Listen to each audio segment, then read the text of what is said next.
Yeah, no. Where was you at, huh? Road diversion. Road diversion. But what were you saying about your Who's the road? Nah, the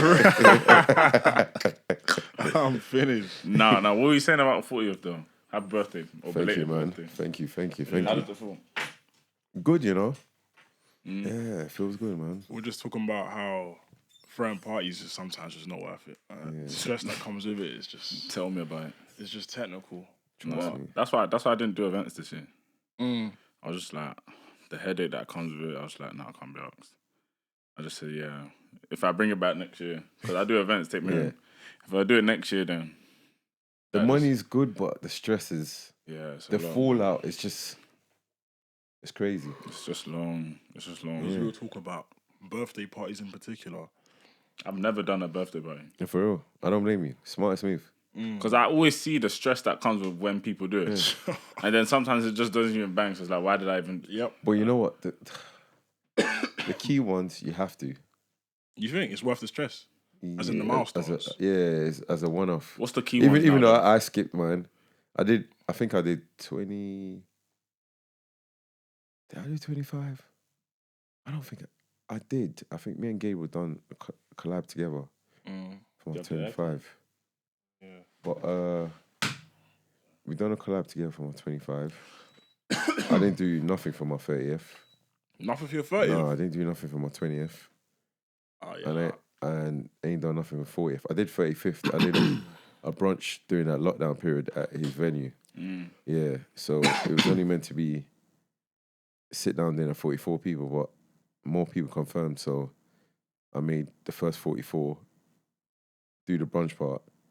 Then we ended up having like 80 people in the venue. Oh, first. But I was just like, it's lockdown, so that was my excuse not to have it crazy big. Then 40th, I just thought to myself, yeah, this would be too much. So you didn't do anything at all? Nothing at all. Nothing at all. I just didn't want to stress. Yeah. But you said 30 didn't do anything. No, I didn't do nothing 30th either. I think 30 is arguably the biggest. Well, 30 and 50 are the biggest. 50 are the biggest. I swear, okay, 50 years, like half a century. 30 and 50 is definitely big still. Yeah.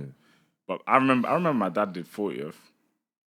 I remember I had to even have to do a speech for that. Yeah. You did? I had to, yeah. Yeah. I had to do a speech. Then 50th, both of my parents did it. Yeah. So now it's me. I'll probably do 25 still. Yeah. I don't know what I'll do, but I just know parties is just long. Like, I'm even thinking just keep it simple and just invite a few people to Eden. If you want to come, then book your own table.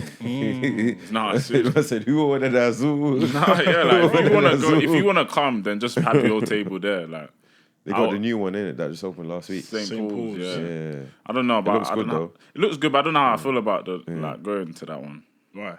I don't know. I don't know where is St. Paul's. Like people are saying it's near like work location and that. So so City is not too far from Bank and Cannon Street.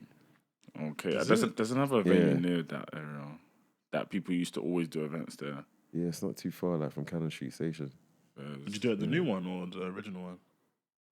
I don't even know. Like I say I'll do something, but I probably just won't.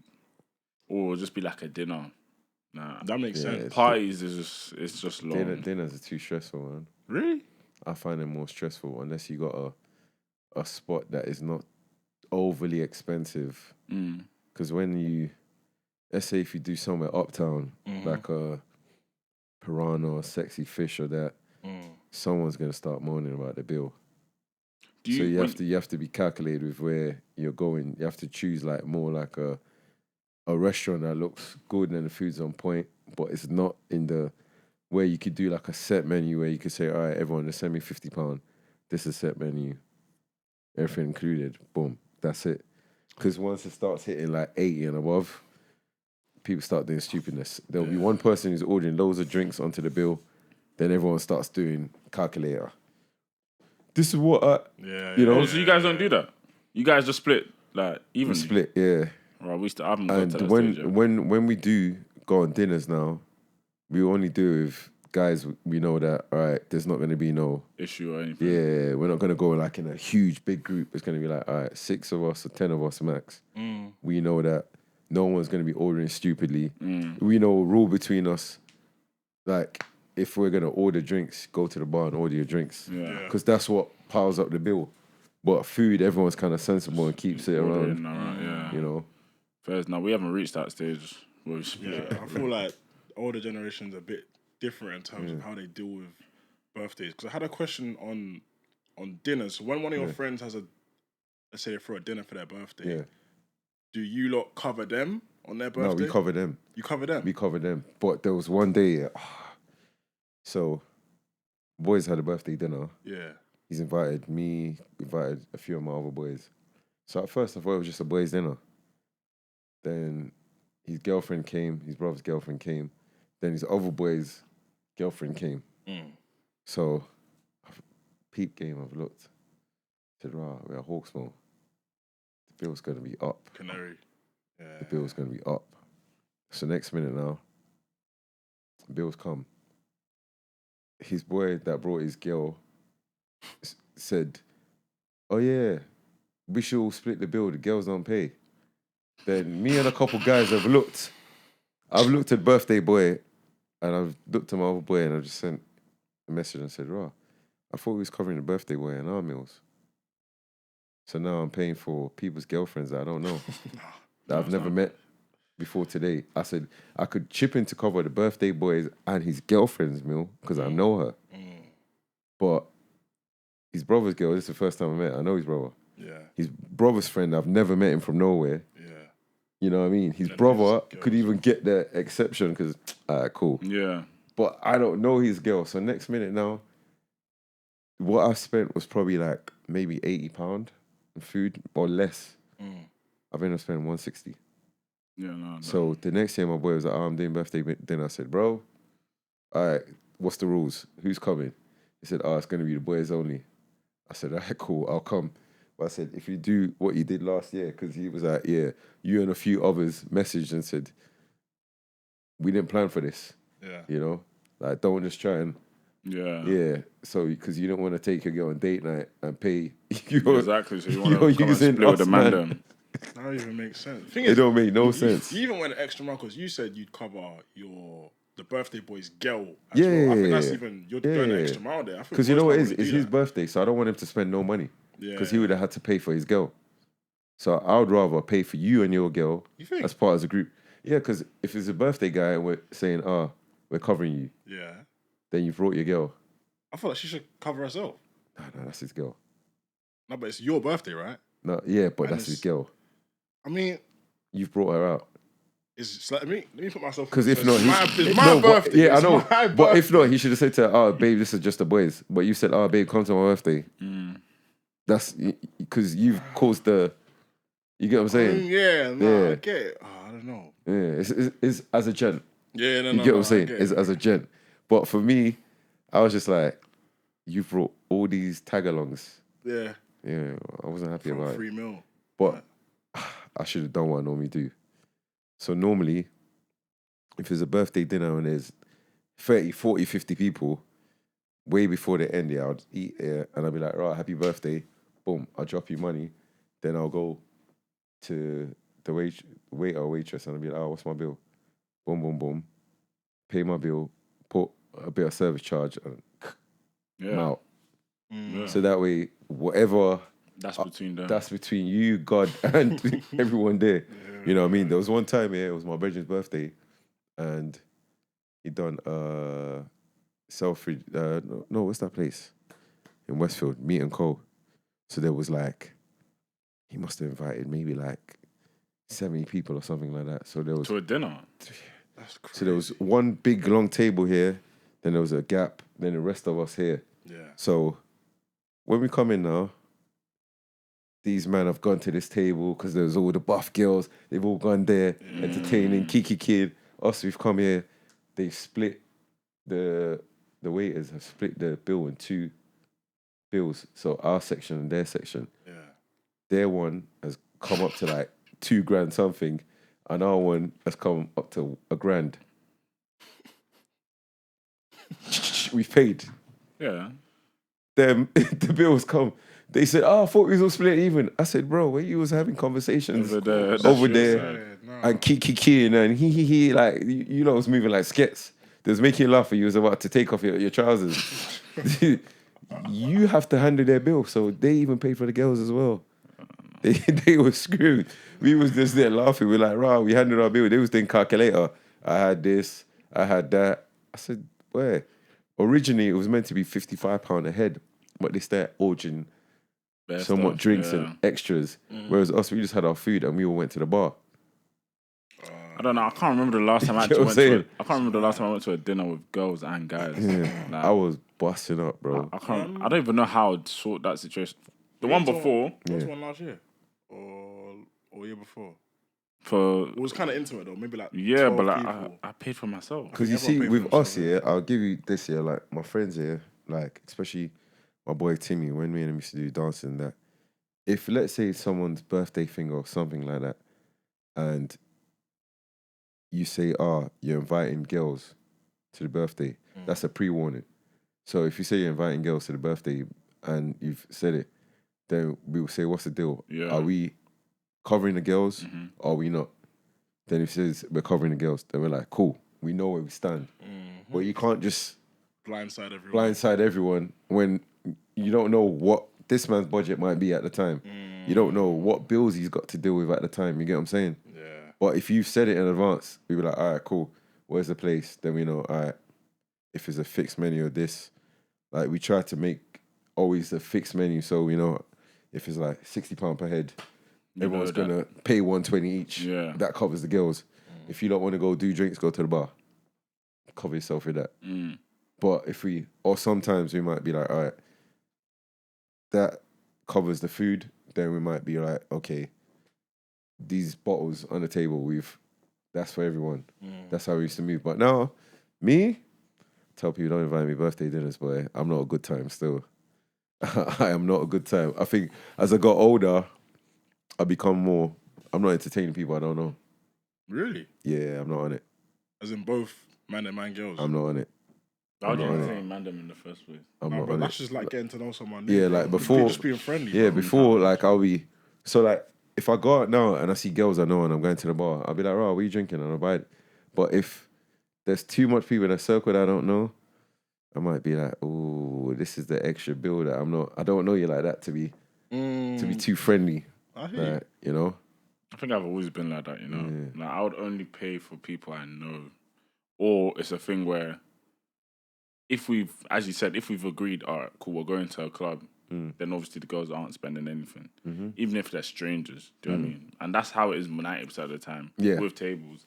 But especially when you're in events. Yeah, exactly. Yeah. Exactly. Yeah. But then with like, if it's a birthday dinner and people have brought extra people, that's their side.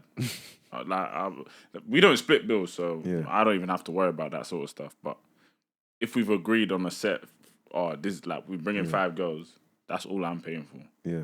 Anyone extra, that's someone else can sort that. That's not my business. Facts. Bro. I ain't dipping into my pockets for strangers, bro. It's like you said, like unless it's preset before we go. Let's say it's 5 man, 5 girls. We know what's going on. Yeah. Who's covering what. Yeah. Then outside of that, you can't tell me when the bill comes. Yo, bro, you cover. Yeah. That's not. It's not gonna I don't know you, man. I didn't even speak to you the whole day. And all of a sudden, I'm buying you food. Like my name is smile Trick. At me. What? You didn't even smile at me. No sugar. You just did this. You didn't even. There was no greeting. Myth. Nah, it's crazy. My name's quick intro. Welcome to the What We Saying Pod. It's your boy Hustler. You're joining my co-host Tina in the building. What are you saying? We've also got a special guest today. Introduce yourself, my bro. Chiso lifts. Yes. The Chiso YT pod. There we go. Wait, I wanted to ask you a question regarding, obviously, you've just turned 40. Congratulations. Thank you, man. You see, I think you guys had a conversation about this.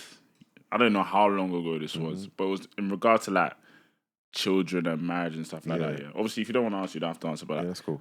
You see now, obviously, you've turned 40. Is there still like a, not expectation, but is that something that you would say you're looking at? From time. Way before 40. But you know what it is? I was having this same conversation with my dad like a couple of weeks ago, funny enough. And I said to him, like, in regards to turning 40 and not having kids, because he was trying to brag. It's like, oh, by the time I was your age, you were born, your brother was born, this one was born, that one was born. Then I said to him, by the time he was my age, I said, you proud of that statement?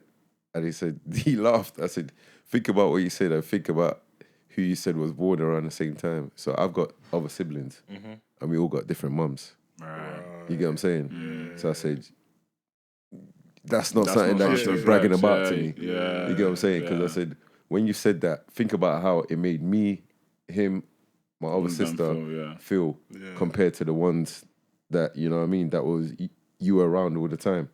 So I said, it's not really something to flex with. And I said to him, all right, then I said, 2, I want to be in a place where when I have children, I didn't ever want who I'm with to ever feel like she's struggling. So I was like, I set myself up, get my venue. I want another venue. So I want things to be a certain way. But now I've put myself in that situation now. I can start dating on that level, have kids and that, and it's not going to faze me. But I broke it down to him. I said, you were not around when I was little. You left when I was 6, like popping in and out. Then you ghosted and you thought I was probably still in Nigeria somewhere, like in the middle of nowhere. So I said, fast forward now, me and you are working things out and we're cool. But I said, you got to understand, I swore to myself that whoever I'm with is not going to get the same sort of treatment. Yeah. Bro, my dad is gone. Like, he was a money man from way back when. I'm meant to be a Nepo baby. That's what people don't know. I'm meant to be one of these bastards in cooling down, blowing down the road, parking and say, oh, that's my first day car. Hop out and hop into. You get me? Like, my dad was up from early, you know? So I said to him that you got to realize the 3 kids that you're onto about. So my brother, he just turned 39 in May. And my sister, she's 40, so she's going to turn 41. And I said, the 3 that you're onto about, they're not married. So all my other older siblings are all married. The ones you're onto that are not married are the ones that are out of wedlock. So we have conversations between each other saying, we don't want to be like you. You get what I'm saying? We don't want no kids to go through that. Yeah. Where when you're younger and someone asks, oh yeah, so blah, blah, blah, that's your mom and dad. I'm like, no, that's my auntie and uncle that I lived with. You get what I'm saying? Yeah. They're like, oh, I thought that was your dad. I was like, no, that's my uncle. You know, my auntie's husband. But he was like my father figure. Right. So everyone's, oh, where's your dad? I'm like, oh, somewhere in America. And it's crazy how my dad found me was because of my channel. Really? Crazy. Yeah. So there's a guy who used to work for my dad. So that guy, his granddad was my dad's godfather. Right. So he used to work for my dad. Then this is like back in the 90s. Then he was like, oh, your dad always used to talk about you all the time. I don't know what beef him and my mom had. I said to him, my mom's dead. Time's gone. We're never going to get into that. Let's just start where we are and leave it. I said, I've never had no problem with him because I understand men are men. You know what I mean? So anyway, that guy now, he watches the pod. And then he used to be on my online training. So he goes, I used to see your name for years, the surname, like pop up in emails. And I used to think, I know that surname, but I'm not sure to ask. Because you're here and your dad always mentioned he had a son, but he was in Nigeria. You know what I mean? And my other brother's in Nigeria. So he always mentioned both of us, but he thought I was still in Nigeria. Until one episode in the pod, the man was asking about father figures and dads and that. And I said, I don't really want to get into it because I don't chat to my dad like that, and he's living in America, in New Jersey. So when he heard New Jersey, it clicked. That's when it clicked. So he messaged my dad and was like, I'm going to call you. Then called my dad and said, oh, you see your other son that you used to talk about all the time when we were working together? He was like, yeah, he don't live in Nigeria, he's in England. Then my dad was like, oh, snap. Like, he lost total contact. Like, he goes, probably after one of the last times I saw him, I'd moved here 5 years later. And when I'd moved here, my mum had moved to where she was living. I remember back in those days, there's no mobile phones like that. So house phone, there's no contact. Yeah. So he was like, yeah, he'd been trying to find me for time. I said to him, if you were really trying to, you could have got to me via my uncle. Because he was like, my uncle I went to bury, he was like a famous politician where from. So you could have found someone who knew him. That could yeah, get to you. and got through to me that way, innit? So he was like, yeah, I didn't think of that. And he hadn't been to Nigeria in like probably like 10 years now. So yeah, he said he found me via my man, saying my man saw me mention on the pod. Yeah. Then yeah, I said to him when he emailed me saying, oh yeah, there's a mutual friend / relative that I think is related to you. I said, oh, where's this guy from? He was like, oh, he's from blah, blah, blah. Then he lives in New Jersey. I said, oh, you found my dad, yeah? Yeah. he said, yeah. I said, yeah, I figured that's who you're talking about. Then he's like, oh, could I call you? I spoke to him on the phone and I was like, oh, how's he anyway? He's like, oh, yeah, it's cool. He asked about you. Could you call him? Or I said, all right, give me his number. I called him. So when I called him, straight away, he was like in shock. He was on FaceTime for a bit. But when I got Atlanta, I might catch a flight to New York for a day. Yeah. Just go check him quickly. Because when I'm in Atlanta, I'm going to catch up with his brother. So I might go New York for a day, catch up with him before coming back. Nice. So what made you actually want to like reach out? Because I know a lot of kids or a lot of people that grew up without like their father in place or their father in the house have like animosity towards them. You So know it's what's mad? What made you want to actually reach out? When I was little, me and my dad never had no beef. So like, my dad was around, like he used to come back and forth between America and Nigeria, but frequent. At one point, he was in Nigeria for a while. So up until I was 6, I used to kind of see him quite frequent. And every time he would see me, he would, let's say like, he would just buy this or buy that and put, and then he would roll with me the whole day. Like he would take me from my mom and we would just roll around the whole day. Then dumb shit like put me on his lap and let me drive. You get what I'm saying? All the time. So I remember as a kid, like I would always be in cars all the time. My mom's like, "Oh, you like cars so much?" I'd be like, "Yeah." My dad used to let me drive. She'd be wilding. I'd be like, "Yeah." So yeah, we used to get along. So I never had no animosity towards him because I didn't have no bad memories of him. You get what I'm saying? So when he's reached out, I was like, you know what? He's older. My mum's gone. Like I can't be one of these ones harboring feelings. And I'm not a person who, like I said, I don't like getting tricked out of my position. Yeah. I don't like to get angry because I feel like most people my age who look like I even said it on my birthday. I put it on my story. I said, I don't look like what I've been through in life. And I know why that is. It's because I'm never angry. I'm never vexed over nothing. Because I think like most things could either be sorted via money or just like, you know what?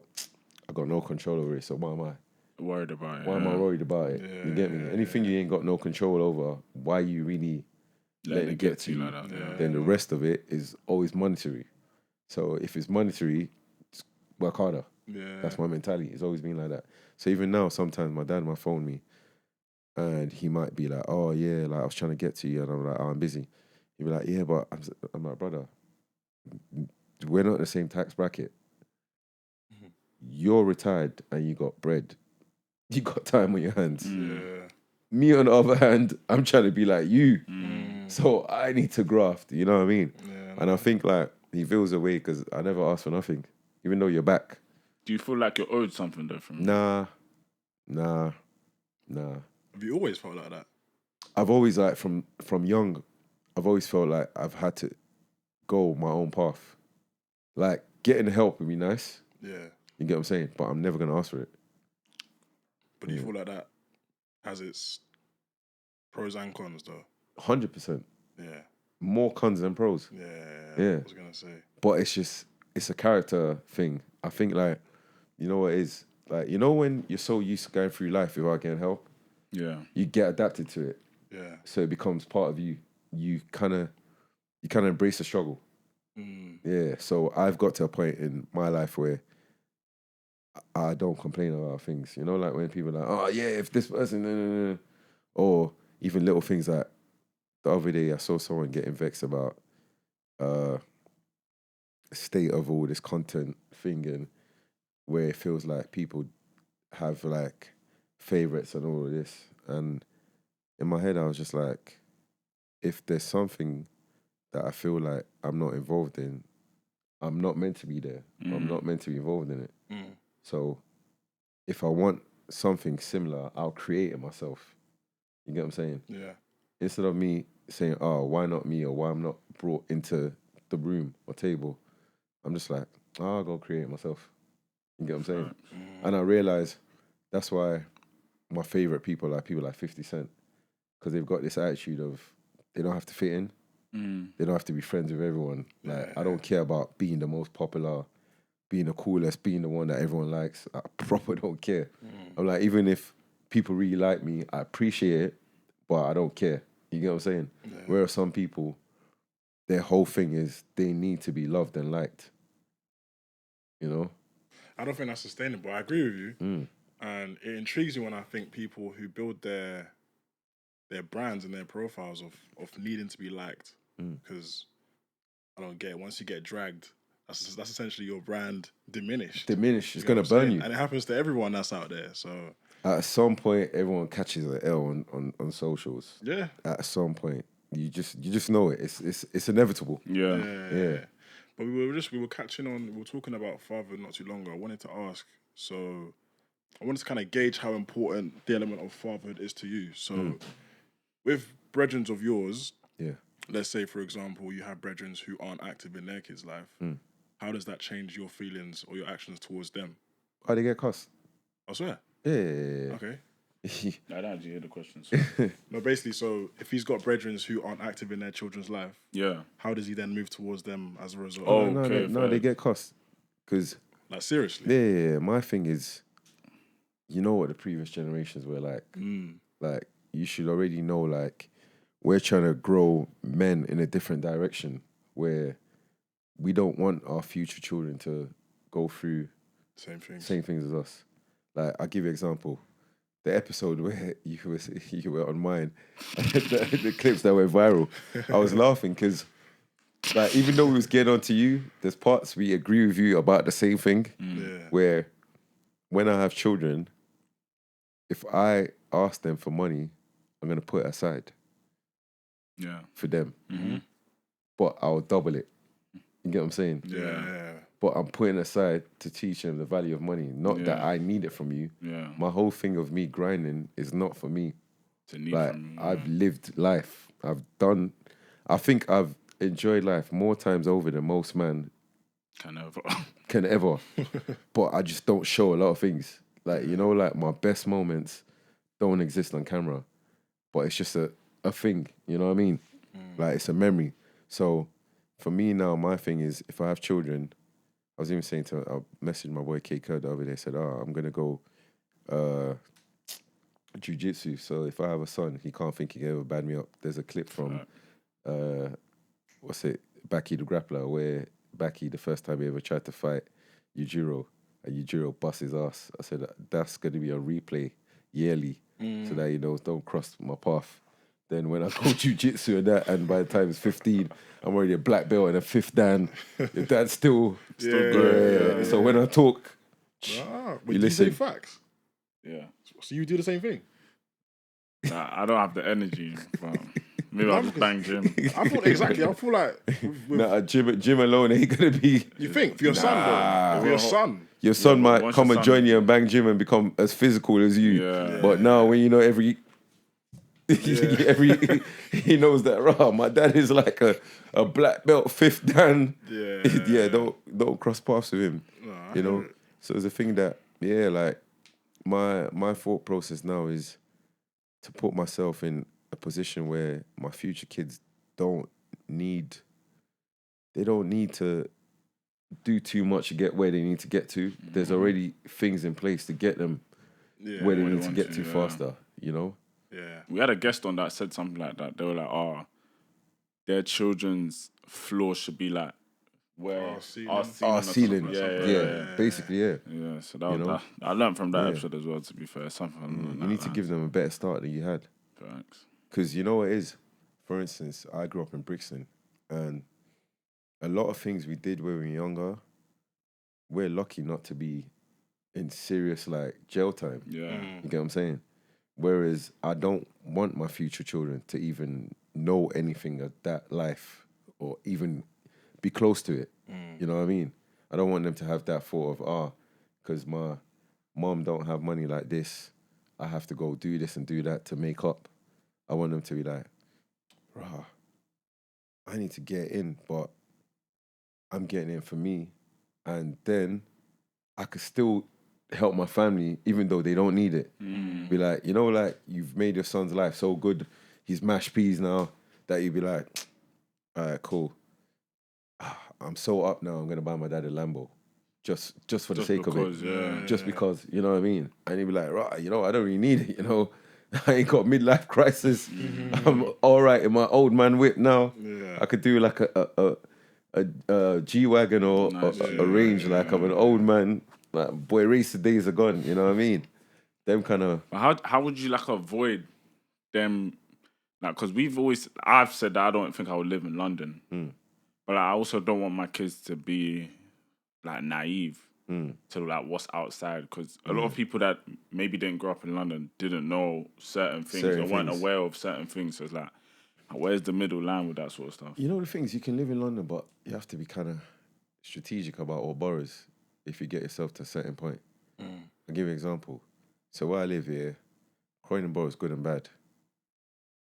Live main Croydon, that's always on the net 24/7. You live, the part I live, the schools are amongst the best schools in London by far. Like, a lot of the schools have the best facilities when it comes to sports, academies and all of that. You get what I'm saying? Like, you don't really get on that side, you don't really see police like that. Anytime you hear siren, they're going into main Croydon, they literally blare past your house. So it's like two different worlds. Yeah. But the kids there are not naive of what's going over there. Yeah. They just know their parents say, don't go there unless we're going shopping together. But they will stay on this side with their friends. They're in the park. They go play games. They keep away from The other side. You get what I'm saying? You're close enough to know what's going on, but you just stay here, So you get a bit of both. So they're street smart and also... Yeah. Yeah, I hear it. I mean... But a lot of people don't realise that part of Croydon, like, when Croydon's bad. It's just that little patch. It's literally West Croydon and a bit of Thornton Heath. Yeah. But the rest of Croydon's affluent. Like, everyone's got driveways. Some people got ridiculous gardens. Some of my friends, when I go to their house, I say, rah, why is there a whole farm at the back of your house? But that's how big. That's the level, innit? There's just more space. You get what I'm saying? But that's just how the area is in certain parts. Yeah, I mean, thinking about where to bring up your child is always a complex topic because it's not easy. Like, people say that parenting is the hardest job in the world. And when I first used to hear that, I used to think, bro, there's loads of jobs out there. Like, you must be chatting that. Now I get it. Yeah. Because there's so many things that there's go good into boroughs. Like, you got like places like, I'm already through here. I had to go through Bromley. Same thing. Bromley's a nice borough. There's a lot of affluent black families there. Yeah. You know what I mean? You don't really hear madness happen in Bromley. You've got places like that, You just have to know where.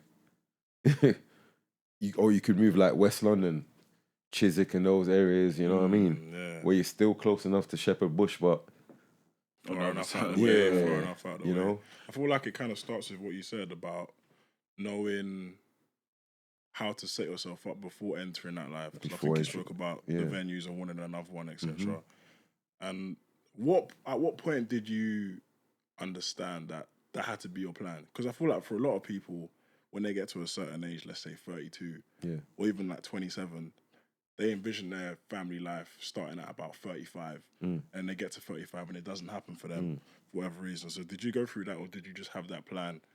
No, I had a plan, but I think things that just happened just right before COVID, like Mumsy, then COVID, all of that just derailed me mentally. Yeah. So it was like, I had to kind of find myself again. Because during that period, it was like back-to-back things you didn't expect. Like, your life is going super smooth. Everything is clicking. Like, everything, it felt like everything I touched at a time was just clicking. Then, boom, it felt like I got slide tackled and didn't recover. It's ACL, MCL, everything went in one go. Gone. I was just like, whoa, like, what is this? Then, mentally, I don't think I was in a good space for a while. Even when I first got my venue, mentally, I didn't think I was in a good space even when I first got it. Like, I felt like, okay, I've achieved something, but now, like the first 2 years of starting a new business, it's just difficult and hard. So like during that period, because I was still grafting to deal with things to do with the venue, I couldn't still relax. So like stress levels were still kind of like at a certain point, and all these things where I'm thinking, yeah, family, this, that. Then my aunt died all around that, you know what I mean? All around that period, and my aunt raised me. So like, it was just like, it felt like my mom died again. I was just like, rah. Like, once you got yourself back in some mojo, like, what's going on? Like, they're really trying to do me in, you know what I mean? So that's all happened. Then I think this year, like, something clicked, and I said, don't dwell in sadness. Just, you can't control these things. Just get back to how you are, like, So the early morning routine started where get up early, jump in my car, be like, all right, because I ain't got nothing to do, let me bang out Uber, bang that out, go gym at a certain time. Like, even in the gym, everyone is like, rah, we see you putting in work this year. Like, you've kept lean all year round, you've been proper. Like, I cut off all the sugars from my diet, like, so I don't eat like sweets and all that. The only sugars I get is from like fruits and all that. So I said, all the bad habits that I have, just drop it out and stay focused. And I realized that's just helped clarity of mind. You know what I mean? Like, I'm not binging things to deal with sort of depression, using food to mask the pain. And you know what I mean? Stuff like that. So once I got in that mode and got focused, everything started flowing again, you know? So like, even like when we went to Nigeria to bury my uncle, I just remember not being sad. Like, actually being the one who's not sad.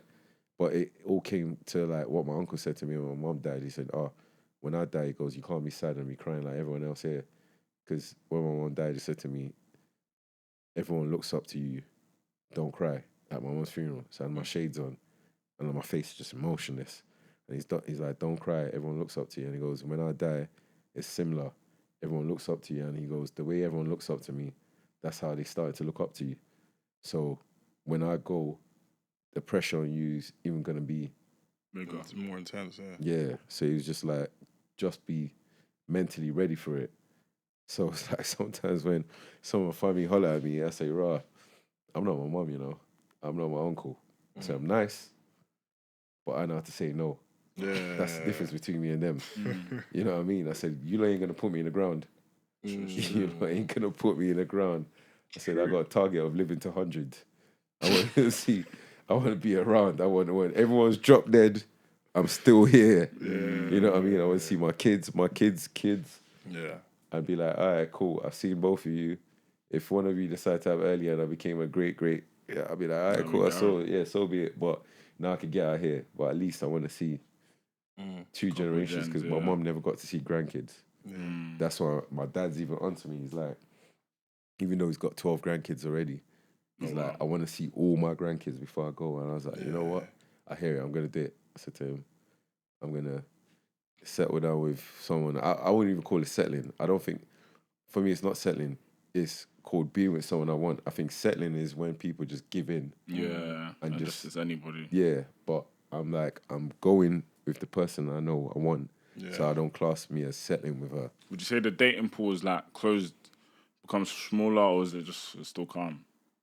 That's like when you were 30, 35. Must have got worse.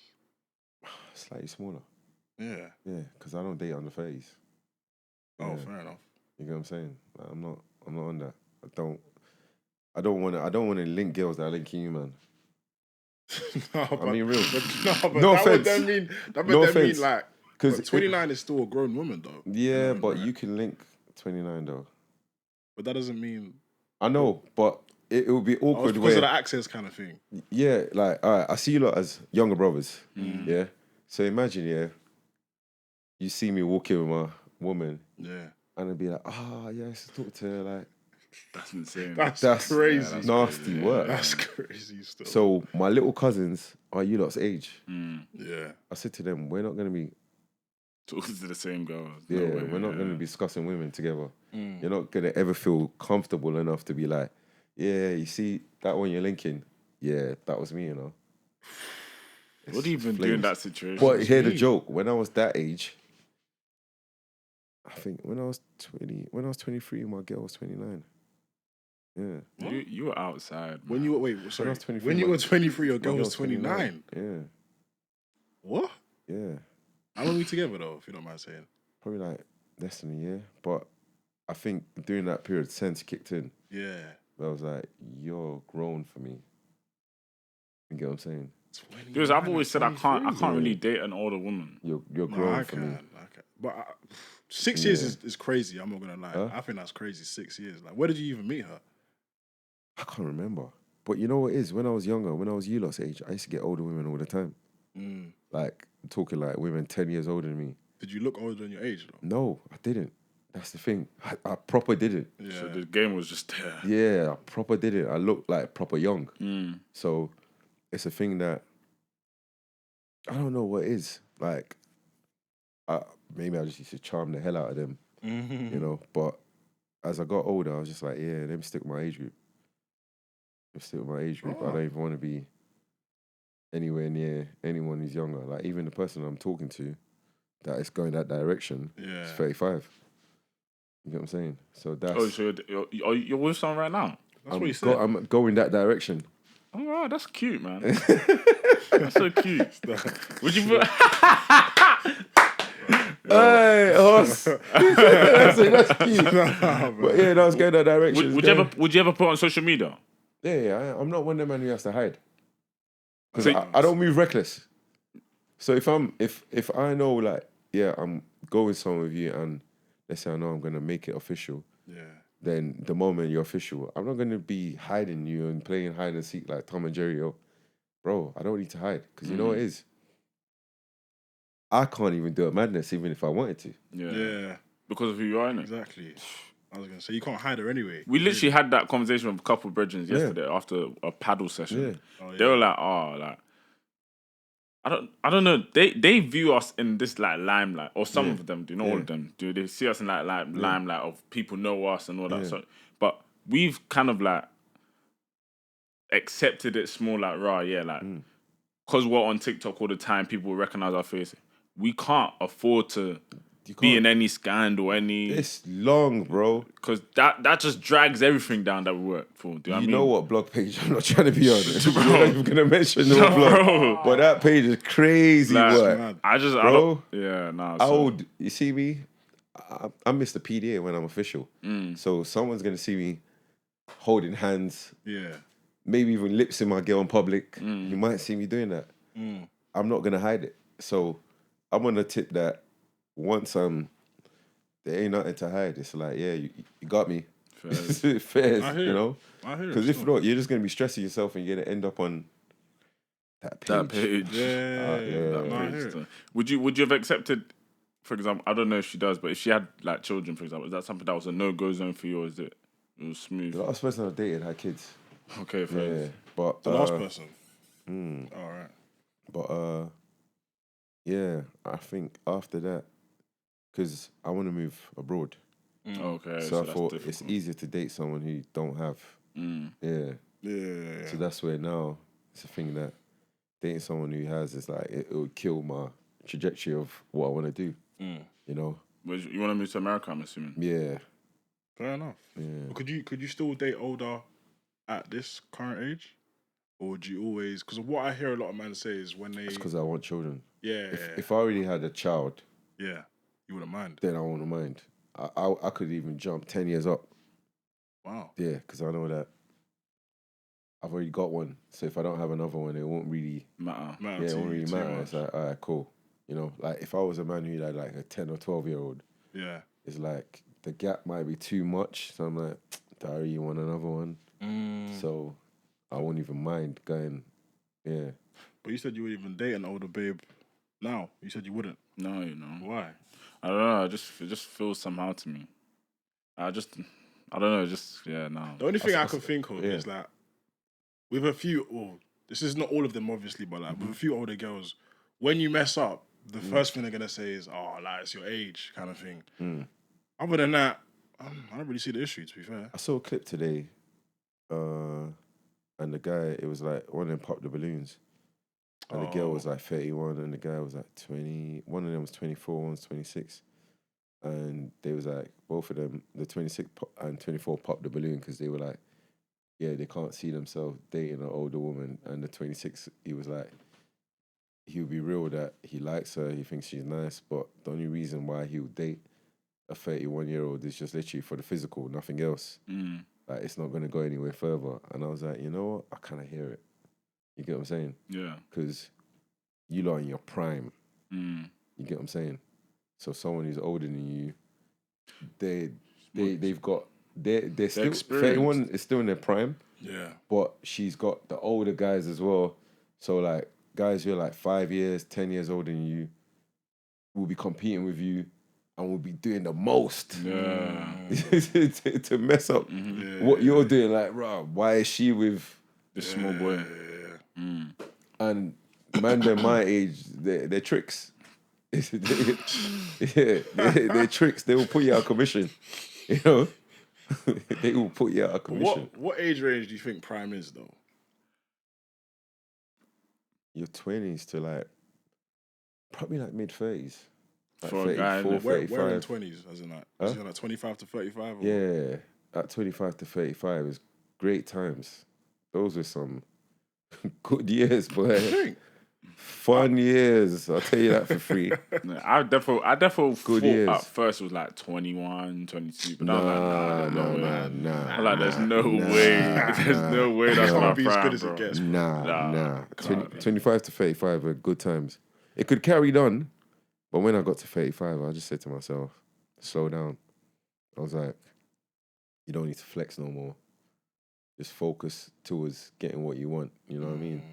How was the feeling when you got the first venue? No, it was good. It was stressful, but it was good. But yeah, it felt like once I got it, I was happy. I said to myself, you need to work harder again. You need to, like, it felt like I should have done it from time. Because I remember, like, my mom used to be like, oh, you should buy a house, you should do this, you should do that. And I was thinking, before, like, COVID and all that, I had the money to do what I needed to do. I should have done it way before. But at the same time, thinking, okay, what if COVID came and I had the venue open just before? I might have been doomed. Because it would just been empty. Yeah. So you could have gone 2 years paying for something that's not even. Yeah. So everything happens for a reason. So I'm grateful. You know what I mean? Everything happens for a reason. How obviously because a lot of our viewers wouldn't even know how to get a venue. I mean, so what's like the process behind it? Now, how does it work? So what happened was, for me, I'd gone to America just before, maybe like 7 months before, and I was just like, I'd seen my friends at venues, and then I was just like originally thinking, go down a restaurant route like Gabriel had. Then I saw one of my friends open an event hire space, and I said, oh, that's a sick, you know what I mean, idea. Then he was like, yeah, you can do it. Then I was just like, let me see, you know what I mean, what's about. He said, oh, you just hire it out to people for their birthdays and that. It's easier to run than a restaurant because you don't have to have staff there all the time, because with restaurants you could have high days, low days, all of that. And I remember talking to Gabriel because obviously he already has venues. So I said to him, yeah, I want in on getting an event hire space. And he was like, okay, commercial spaces, boom, boom, boom, this, that. Then he said, oh, do you remember there was a guy who wanted to link up with us years prior on a venue? Then I'd walked in there. It was there's these waterfront buildings near Tower Bridge. And I walked in there and I said, no, it's not going to work. And he was like, why? I said, okay, one, from an events point of view, you're under an apartment building. There's always going to be noise complaints. Yeah. Like, you're by the waterfront, so no one can drive their car and park there. So the problem is everyone's going to come out and start loitering. They're going to be making noise all night. The neighbours going to hear it. They're going to get pissed off. Yeah. Police are going to come here all the time. And cancel the venue. Council's going to come. You're going to lose your license quick. Then I said, oh, also the fire exits is awkward. It's going right to another spot where it's going to be loads of noise. So he was like, "Right, you proper thought about everything." I said, "Yeah, because originally I used to do parties and I used to do security way back when. So I think logistically on both places." Then he was like, "Oh, he owns a lot of commercial units, like a lot of property and all of that." So what happened was, during COVID, before COVID, my venue was another venue, but obviously COVID happened and you can't have events. But they was doing illegal parties, and then council caught on, shut that down. Everything shut down. Yeah. So when everything opened, they tried to. The council said no. So fast forward, the venue had been empty for like over a year or something. So my man had reached out and was just like, "Yeah, I got this boom venue. Gone there, seen it. It looked like a dump. It looked like it looked like a bando at the time. Like that's how bad it was. Yeah. But I could see the potential. So as I've come in there, I was just like, all right, we'll take Make it work. Yeah. Yeah, fast forward. On the refurb, that stressed me. It ended up being like 45 grand over budget. Take out a loan. I paid back the loan in like just under a year. Yeah. But that's where I said, do you remember when I said I still didn't feel like I was back to myself during the period because my aunt was in hospital then. And the week that I paid the loan, the week after she died.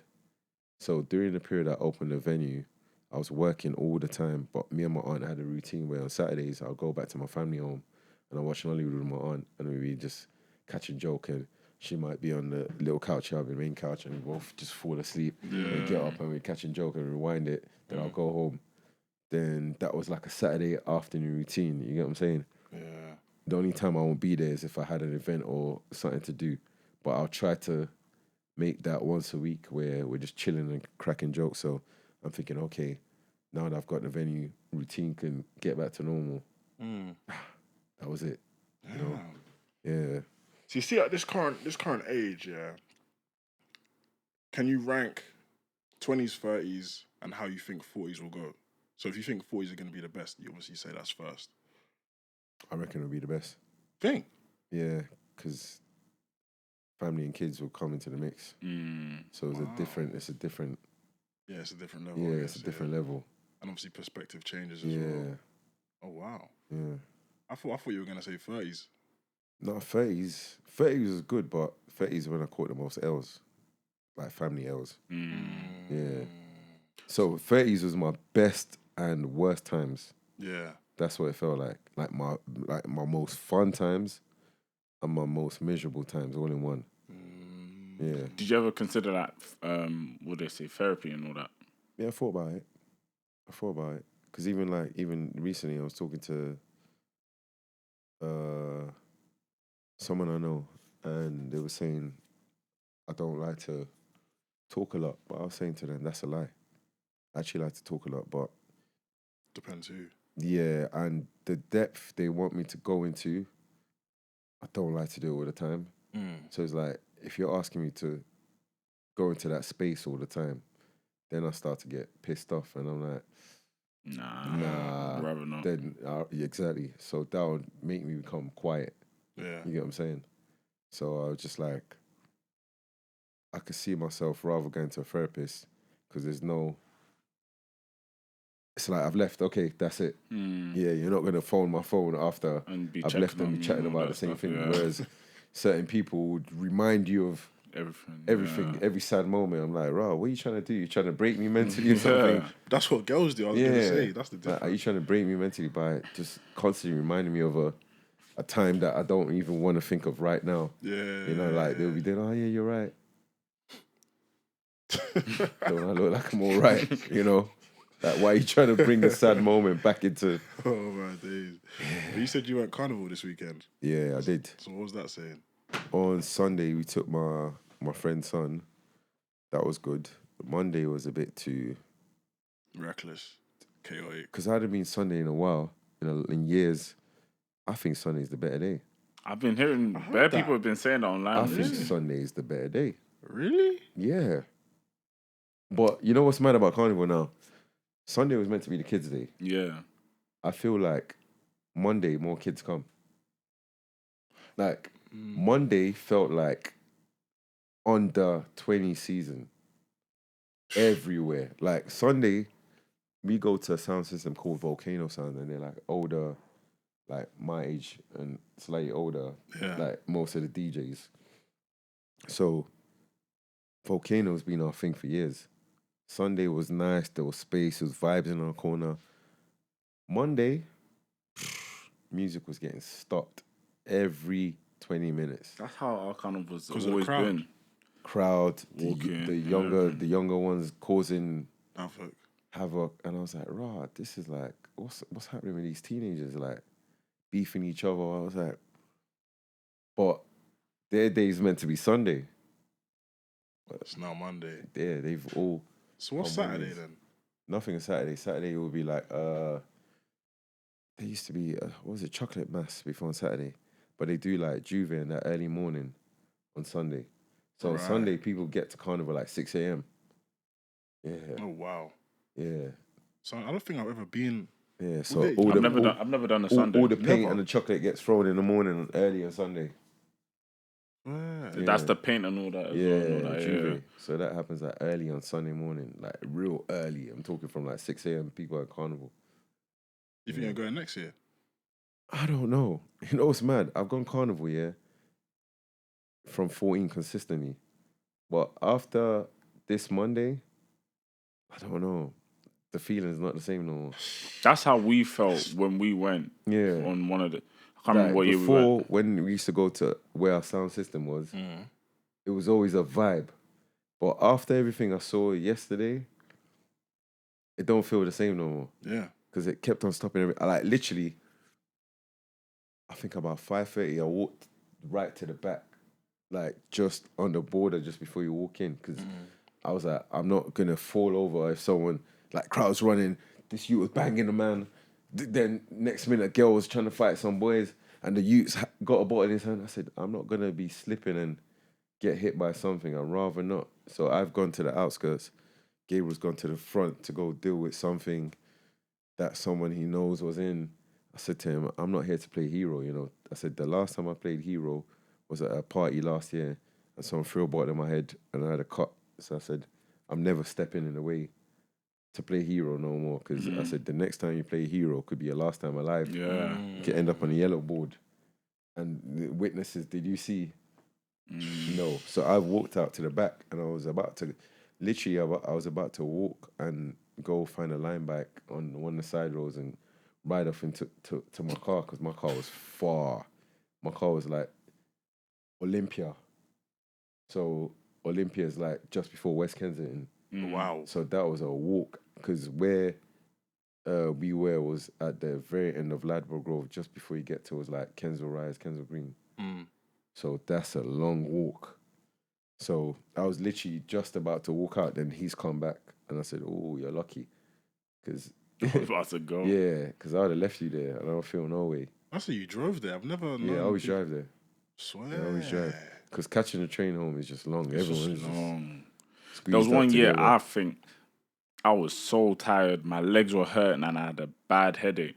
My legs. Yesterday, my legs were killing. My foot was burning because I wore Air Force Ones. I don't know why. When on Sunday I was wearing P6000s and I was cool. Those are I was cool. Like, I had no issues on Sunday. But yesterday I was just like, why am I keeping all fashionable when I'm in carnival? I was like, yeah, let me just... You're on your feet all day. It's not worth it. My feet were burning. When I go home, jumped in the shower, boy, put my feet in water for a while. I was like, oh. Yeah. I think I even saw, was it Palmer wearing some sort of disguise? What, Cole Palmer? Cole Palmer, yeah. The dreads. I was confused because... I hear it though. I swear he's he's St. Kitts or something like that. Yeah. Is he? Yeah, like a quarter or something like that. It's not Jamaican? Yeah, no, it's quarter St. Kitts. Oh, I all had bucket hat on and shades on every year. But it's crazy. So much people who watch my channel kept on stopping me like every couple of minutes. And some of my friends were complaining and saying, walking with you is like havoc. So it's like when I come in carnival, I walk through the back roads and there's just a road where I know just cross, boom, and I'm where I need to be. So there's like, now we see why you do that. I said, yeah, I can't walk on the main following the floats of that, because I said, if I do that, we're never going to get to where we need to get to. Because the last time we did that, it took us like 2 hours to get to, because I kept on getting stopped all the time. And they were like, "Rah, this is how your life is." I said, "Yeah, it's become a daily. Like, I could be in Tesco in my area and getting stopped wherever I go. But you get used to it. Yeah, you proper get used to it. And you know what it is? Before, at first, I was just like, why are people stopping me? Then now it's like, rah, I'm getting stopped. Yeah, exactly. It's a whole different mindset. Now I'm like, I'm getting stopped. I appreciate it because they're taking their time out to at least to tell me that they rate your stuff. They rate my stuff, and because they're telling me that they rate the channel. Now I know that, okay, whatever I'm putting out is going down the right path. So at least I know that I'm helping. Like even yesterday, one Asian, literally as I was about to leave, was like, "Oh, yeah, everything that you're telling me, this is what my older brother." They introduced me to his older brother. Like his older brother's like my age, but whereas he's in his 20s. He was like, "Yeah, this is what my older brother's been trying to instill in me for a while, and he's helped me to level up." Because I said to him, "Oh, I'll stay watching you lot," and it just made sense. But my brother had been telling me, but I wasn't. But actually, now that I'm hearing it from both sides, something's clicking. Something's clicking and things are clicking for him. And I was like, yeah, well done, man. Just keep on pushing, you know? Like things are going in the right direction for you. So just keep on pushing. Because I said that was the whole point of starting the channel, to try and keep as much younger guys from thinking the whole world is based on the roads. That there's actually people out here doing bits, like whether it's creating their own lane via business, or there's people who are like serious 9-to-5s on 800 a day. Yeah. Like it's normal, you know? Yeah, I feel like you said, the perspective change, that's what it is. Because I think we had a conversation, I think you said that maybe, I think this is like a year ago or something like that. He said if someone asked him for a picture, he doesn't know if he'd be on it. And I was like, no, like, of course, because it's not really a thing where you think you're someone who's famous, da-da-da-da-da. The person just wants to have a picture of someone that they rate and respect or they watch online. And yeah, I was going to say, have you changed your mindset on that now? There is though. That. I'm just not. I can't say no to something like that. Yeah. That's what I've clocked. Because they're actually they've actually gone out their way to ask for a picture. So I'll tell you the only time, there's only one time. If let's say I'm with a person I'm seeing and I'm holding a hand and walking, and like it's a bit awkward. It's a bit, because that's her time. Yeah. You get what I'm saying? If it's me by myself or me with a man, them, feel free. But when it's doing personal time, I don't want to be stop, start. It becomes like, we can't ever get alone time. It's always you. You know what I mean? So I don't want that. It's like, I was in Atlanta in 2022 and Daps must have taken me QC ball, and we walked him like Gucci Mane, P from QC, and someone who shall not name. Nice. The oil guy. Yeah. So which guy? Who? Oil guy.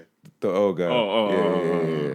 So we all walked in at the same time together, and then Daps has introduced me to them. Yeah. Then he's like, "Oh yeah, Gucci, he's like one of his favorite rappers." He goes, "I only stay and listen to you because he'd been listening to you from 05. And Gucci was like, "Yeah, we're talking. Then he's like, "Oh yeah, are you gonna get a picture of him?" I said, No. He's holding his wife's hand, blah blah blah. I was like, "Oh, nice to meet you though, but I'm sure we would someday see each other somewhere and bump into each other, and we'll remember this conversation, and then I'll get a picture." Yeah. And he was like, yeah, nice to meet you too. And he's like, yeah, like I respect that, because you can see that. Obviously, I'm seeing you holding a woman's hand. I'm not gonna jump in between and take it. Nah, we're not doing that. Like, you might be like one of my favorite rappers, but I'm not no groupie, because I don't want that done to me when I'm, you know what I mean? So I'm not gonna do that to you. I'm doing it. I'll be honest. I'm doing that for sure. My favorite rapper. No, I'm doing it. I'm doing it for sure. I'm doing it. The funny thing is, I've been around some of my favorite rappers a few times, and I ain't got no pictures.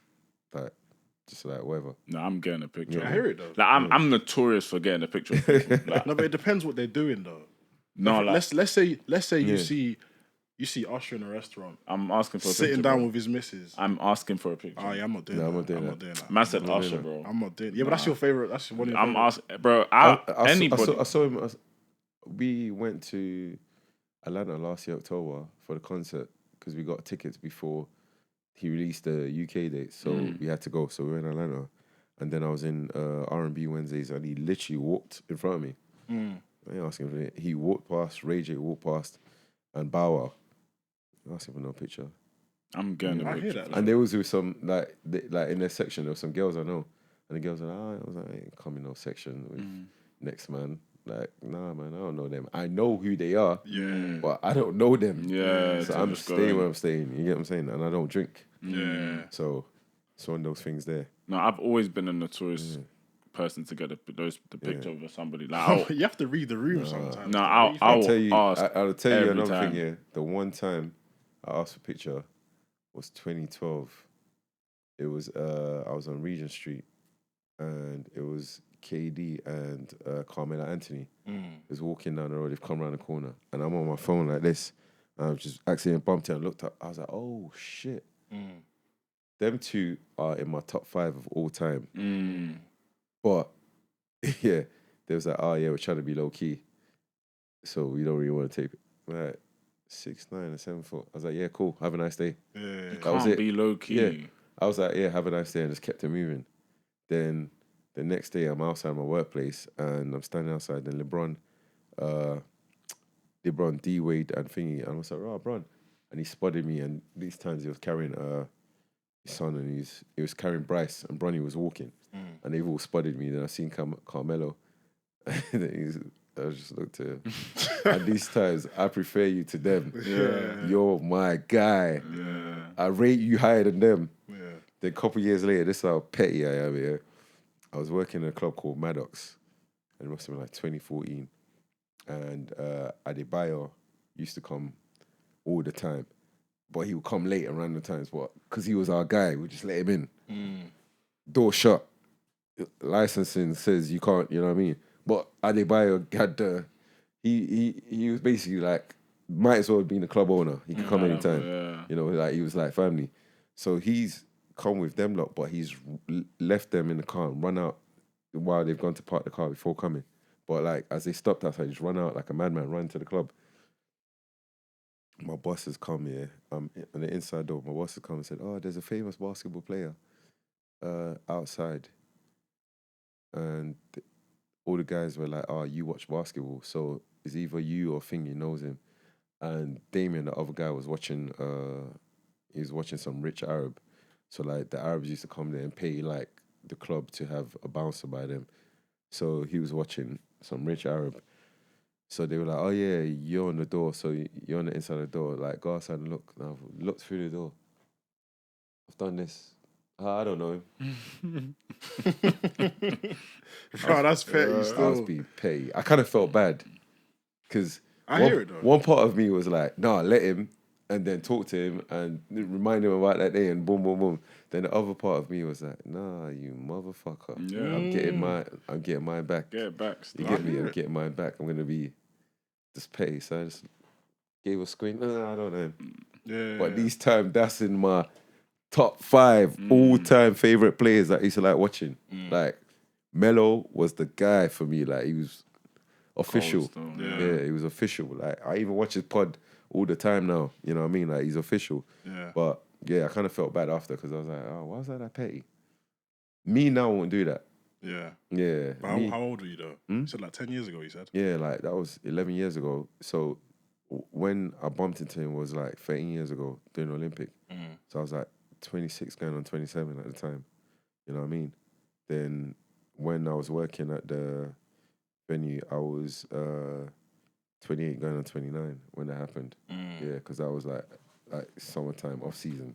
But I agree with you. I'm a very big advocate for not trying to intrude in people's space. Nah. No matter who it is. Bro, No matter who it I'm is. a very big Drake fan. Yeah. Very big Drake fan. Bro, if I see Drake in a restaurant, cuddled up with a babe and he's enjoying his dinner with his wine glasses, bro, I'm not going over there. Yeah.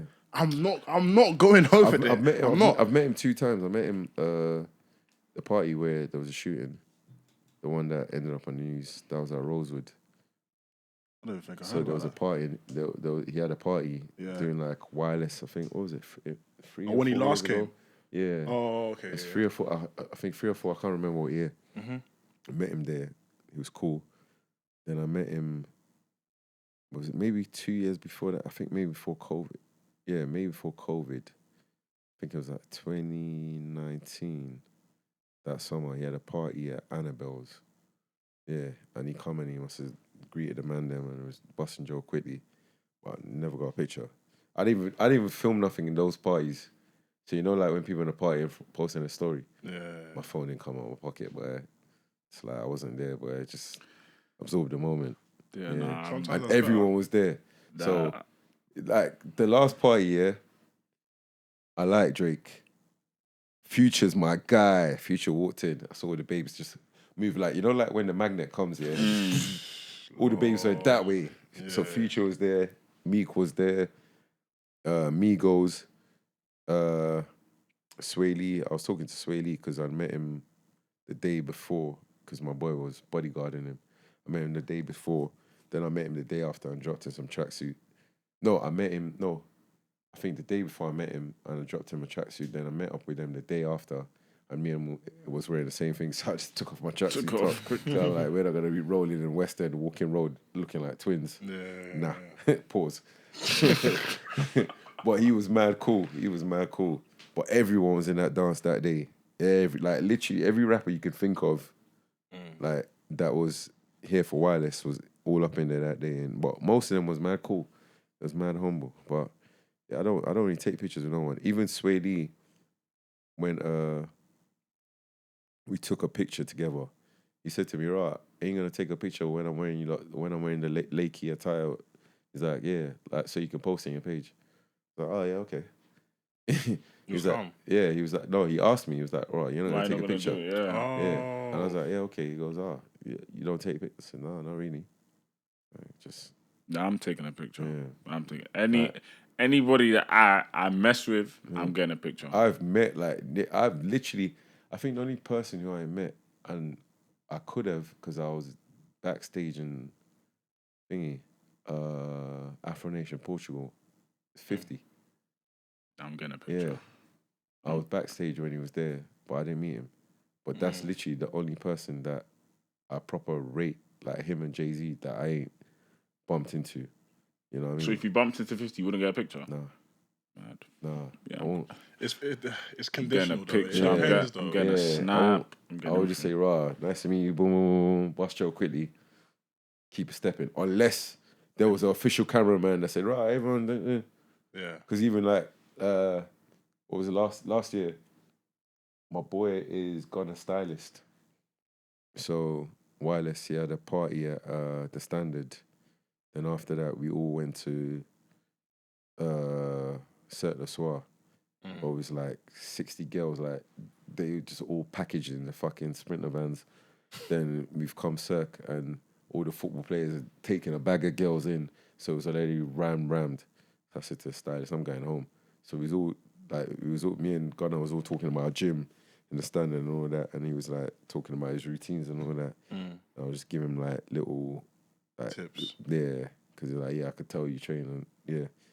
Then official cameraman is like, "Yeah, let's take a picture." I ain't seen them pictures. I don't know where they are. You get me? I didn't even ask where you're gonna post it. So that's the only scenario where you will be alright with. That's literally the only scenario. The rest of the time, I'm not really gonna. Yeah. Oh, no, I'm a bit different. If like for example, you said you saw 50 backstage. If I see him just chilling, that was the only I was backstage, but that's the only person I didn't see. You didn't bump into. You didn't bump into him, but if you did, I wouldn't even ask. I'll just leave him. I'll just leave him because I'm like, you know, you lot probably get day and night. Day and night. Yeah. Because if I'd asked every time I've bumped into someone, my page would look like, he's always around celebs. Then it comes a bit. I'll get a picture, but I wouldn't post it. Then it becomes a bit. That's true. Yeah, that's true. For real. No, I've got pictures of Bear. Like Bear, for example, Bear podcast people and that in the game. True. Yeah. So, but I've never posted it anywhere. So, do I start saying it? Nah, let me not say who. I'll tell you another thing as well, yeah. Because my page is very me. So I mostly post me. And only few of the them. I don't post everyone because I don't know what beef you got. Like, if I'm not around you every single day, I don't know what you're up to. Yeah. So I'm a bit... hesitant to post. And even with celebrities, like, I don't reason why I don't want to post. Like, give you an example.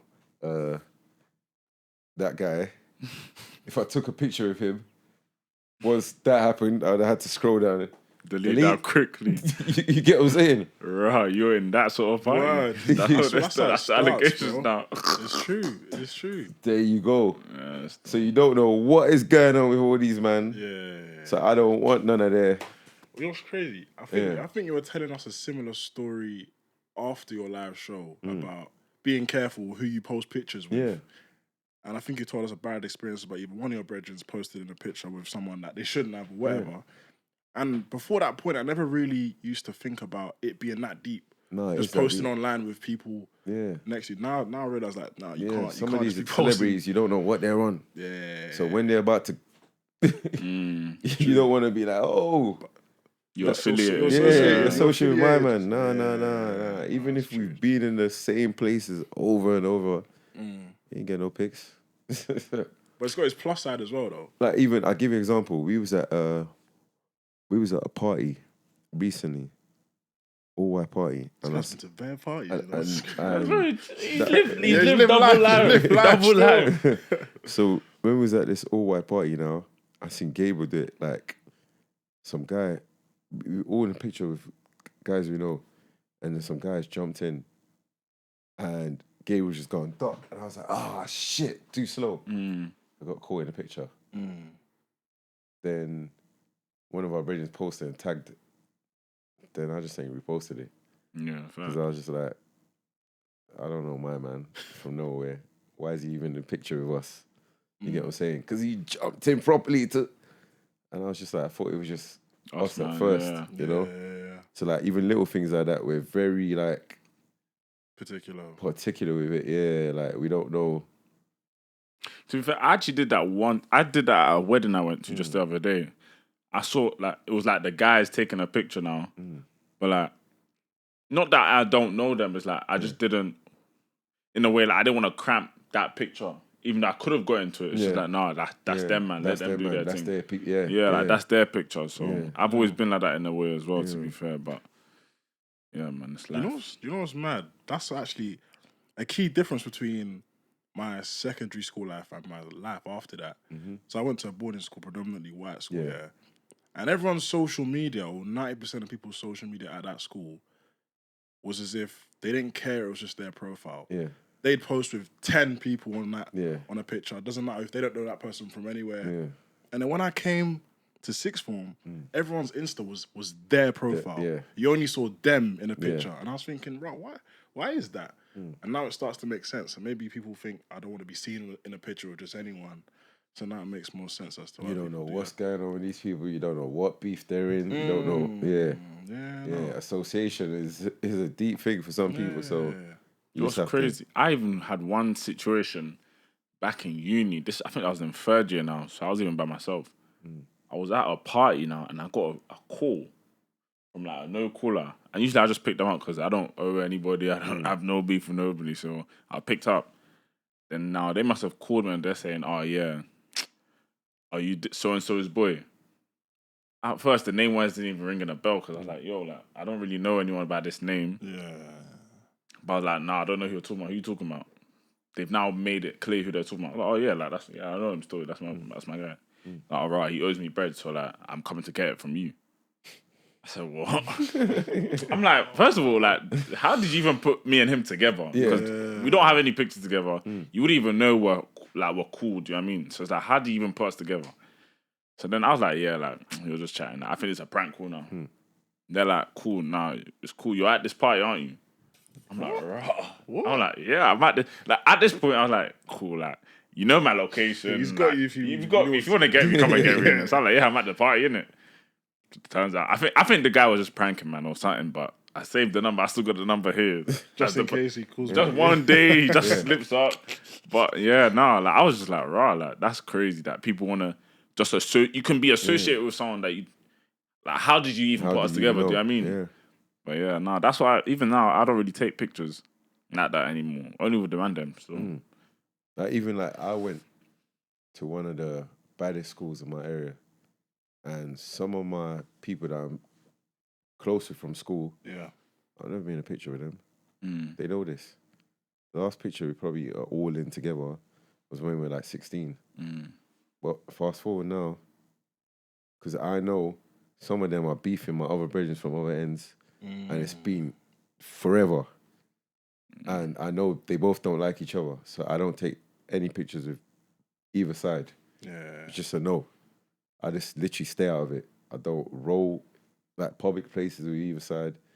I'll chat to you lot, but I'm not gonna be around you lot because I don't know what other beef you lot have from way back when, and it's none of my business. Yeah. Because I don't live that life, so I can't put myself in things I don't. You know, I know how to mind my business, but I know how to stay out of things. Because what's the point? Like at 40 in beef. Yeah, it's long. Priorities aren't straight, bro. It's long. Imagine bumping to Carnival and fighting someone over something that happened in 1999.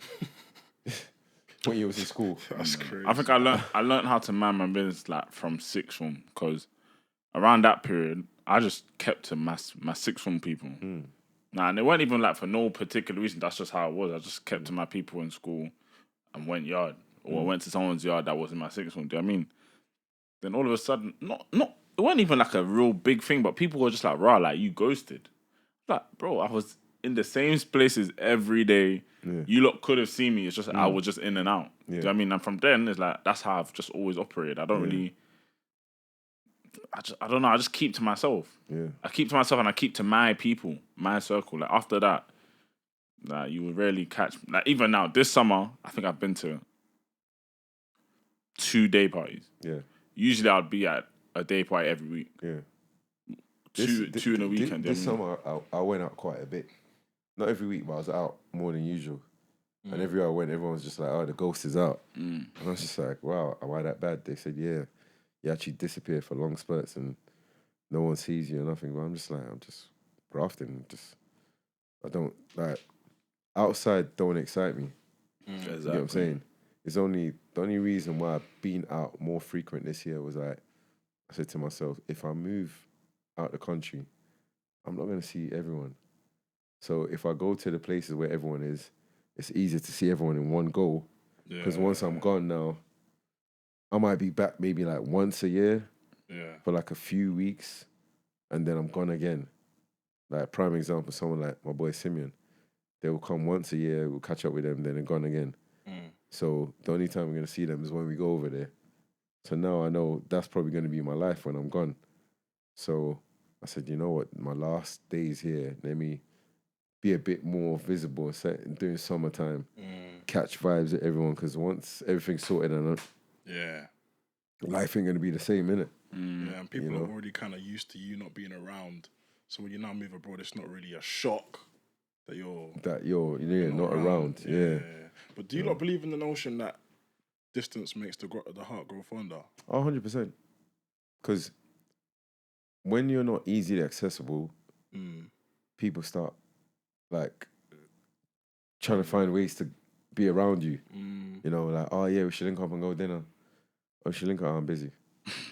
And it's not even me being like I'm avoiding them. I'm actually busy.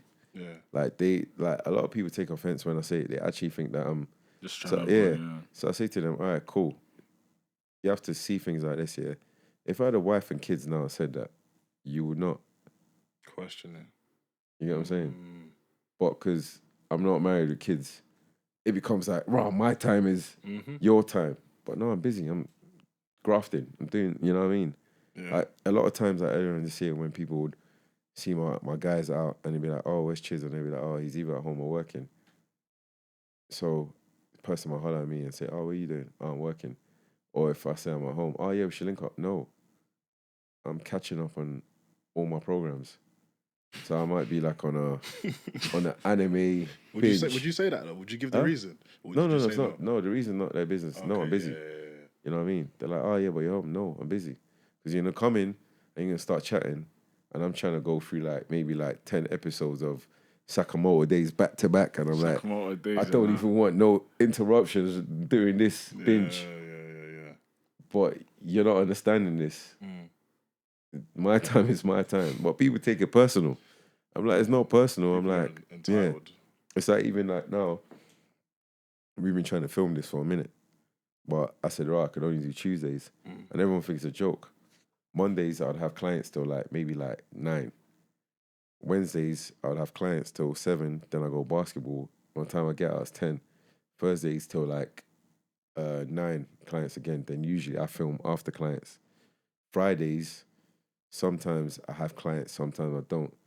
But Fridays, a lot of times, I'm in my car from morning till night. So I would literally get up early, jump in my car, then I'll go gym, come back, take my little nap, jump in my car and bang out till late. Because Friday night, all the hot foot and all the foxes want to go out. So I know that it's quick money. It's quick money. Friday nights is easy bread. Sometimes I say to myself, wow, this is what I was missing on. Like Friday night, money comes fast. Then Saturday's like, no one's recording in the evening. So Saturday's like, all right, your personal person, that's, you know what I mean? That's their time. Even Fridays, sometimes that's their time, or even Sundays. So it's like, when you're saying, oh, you're busy, people are like, why are you busy? It's like, they want to be deep in your business. But I don't want to tell you who's around me, what I'm doing. You know what I mean? I don't want you to know what I'm up to. 90% of the time, I actually just don't even pick up the call now. Oh, yeah, same here. So, yeah. I just don't pick up the call. Yeah. Like, unless I'm in the mood to talk. Bro, like last week. Do not disturb, bro. No, I don't do No, I don't do that. I don't like that. Yeah, I don't care. I want you to see that. I'm not answering. Oh, yeah, right. nah, last week. I used to do it before, but sometimes it was pushing important calls away. Yeah, that's true. No, last week I got like 4 missed calls at 2 a.m. I was like, bro, you guys. Nothing good happens after 9 p.m. You know. Bro, I was like, no, you guys are taking the piss. Like, it was Nothing bare good. people on different days calling me at 2 a.m. You know and when what I it's asked them what was the reason, it's some dumb shit, bro. So I'm like, yo, You know I'm just happy I'm a heavy sleeper. You should have screenshot that list there, and one night where you wake up early in the morning, Just call them. and just ruin their day. Nah, I was like, what? Like, there's no respect there. Like, bro, it's 2 a.m. Don't call this guy. They think you're all access. They treat you like a sket. No, one of the persons that called me, I was like, yo, you're actually bugging out. Like, man was calling me because he wanted to see if I could give him my car. Like, what? What was he gonna do? He wants to go and pick up babes. Yeah. Like, I'm what? telling you, nothing good happens after 9 p.m. I couldn't believe his reason. Serious people are in bed. Nah, I couldn't believe his reason. But I'm just happy I don't wake up to calls. Like, I don't hear calls. I don't nothing's waking me up at 2 a.m. So you man don't use D&D? I don't do it. I used to do it. I used to do it. I was on D&D for like a couple of years, and after a while, I was just like, I kept on missing important calls. Because I was on D&D all the time, so I just don't do it. No, I came. 10 p.m. to like 6 a.m., 7 a.m. No, I came off D&D. No, because when I was on D&D, that's throughout the day. Like, I never took it off. That's mad. So I was 24/7 as well. I took it off when I kept missing like interview calls, because obviously I'll start applying for jobs, for example. They're trying to call me. They can't get through. I have to call back, and then it's just a long process. So from then, that's when I just took it off. But then now I don't actually get calls like that. Yeah. Like, there was one time I let my phone die. I woke up. I think I was out. It died now. I think it was off for like 2 hours.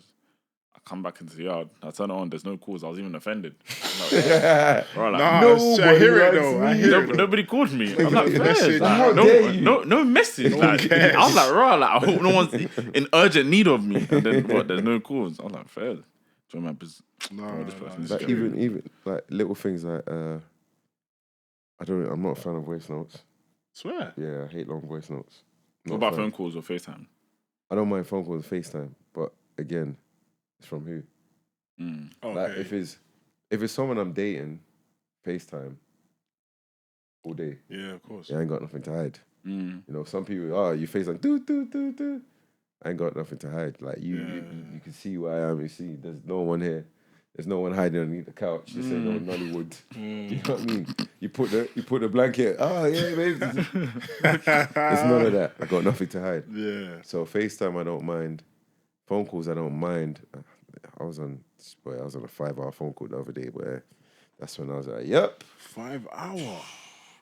But other people would call me and I'm like, bro, get off my phone, man. No, I'll bang the quickest excuse to get them off. Off, yeah. I'll bang the quickest excuse. Then I realize it depends on the person.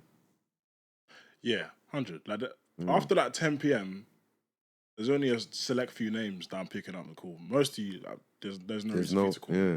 There's no reason. There's nothing good happens after that time. Yeah, no, like true. Around these times, let's say like when I get in my car, I might phone my dad because I know it's like 5 round there. You get what I'm saying? So it's 5 hours behind. Yeah. So I'll phone him and chat to him because I know that, all right, cool. Still daytime there. But that's probably one of the few people I talk to like late. Yeah. You know what I mean? But I always tell him that if he's going to phone me late, I'm like, please message me. Because if you message me and then I don't respond quick, that means I've gone bed. But if I respond quick, that means, all right, cool. We could talk, you know what I mean? But more time, I don't really do the late phone call. Did you lot see that? There's one video that was going around with Nissi. You know Nissi T? Mm-hmm. Do you know Nissi T? From Backchat, you remember? Yeah. And her husband and whatever he was saying. You know me, I do a podcast in it, so I know to watch the full thing before I comment. But unfortunately, I've not watched it. Yeah, you know what it is here? Anything you know that's going to be taken out of context, just keep offline. That's my personal opinion on that. Because when there was a part where he said, oh yeah, he was at a certain station and he told her, oh, her breath stinks. Then I was watching, Paps. Yeah. Paps the other He's one of the funniest creators. He made a sketch in less than 24 hours. Was quick. I was dying. Yeah. I was proper dying. I was like, Paps, it's too funny. So I see that laughing. I was thinking to myself, yeah, like even though your relationship might be like this between you lot, it doesn't need to be publicized. Yeah, that's for you two. It's not for the rest of us. And on top of that, I think there's a select few statements that one can say that, regardless of context, can only mean one thing. I'm sorry. If you're telling me that if your wife left you don't care, tell me in which context that's okay to say. Someone. Or you're in public and you're telling your wife her breath stinks. Come on. You're telling me there's not a better place or better time to say that. Keep that between you two. Keep it between you two. Like, everything's not for the internet, you know? Because you're going to go viral for the wrong reasons. What did Pat say? Christian guys be like...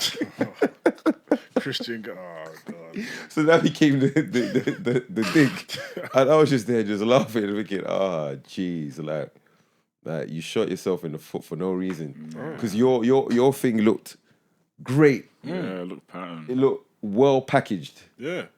I think they even run a church, don't they? I don't know. I think so. I'm not sure. I'm actually not sure. Shit looked well packaged and you just go on the line and just pew pew in your foot. Shot yourself in the foot. The video got sent to me and I was like, yeah, like I think there was something they said that I was like, bro, it's just banter, man. Like, they were just bantering.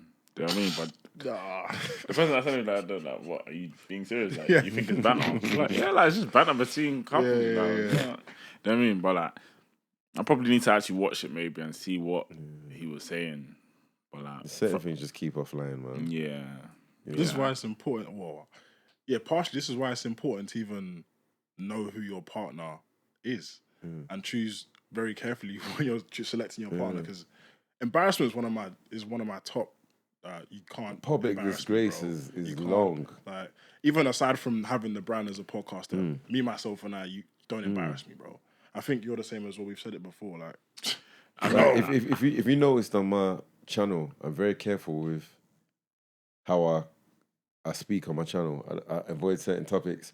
There's times where Wes will chat and I'm like, nope. Like, I just say, I'm like, nope, I'm not talking about that. I'm not going there. And he's like, oh, like PR train. I'm like, it's not PR train, chiz. It's just not everything is a clickbait. You get what I'm saying? I'm like, I'm not here to be going viral for the wrong reasons. Like, you might like doing that, but I said, you got to understand, I respect myself and my age. Yeah. And whatever's on the internet is permanent. So that viral moment, it might blow off today. Then in 2 years, someone's going to find that clip and post it again just to give you a bad day for no reason.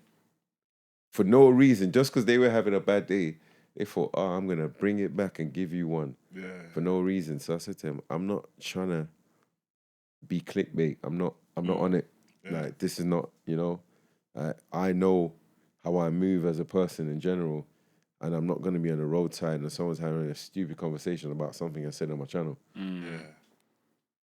No, I think I'm trying to learn that. Let me say that. Trying to learn what patience, I guess. Whatever you want to call it. It's hard though. Huss, you know. Knowing how to Hey. articulate myself. The last time you was fighting for your life, they was trying to drown you. Yo, They had the boy in a chokehold. I was like, wow. Bro, I was at family events and aunties are telling me, wait, isn't that your friend that was... Bro. WhatsApp. WhatsApp killed WhatsApp killed me. I'll tell you how viral that went. I was getting a message from Nigeria. Bro, WhatsApp went viral. So this is what these UK boys, these London boys, they will not look after their parents. They will not look after. I was like, I said, Huss, you know.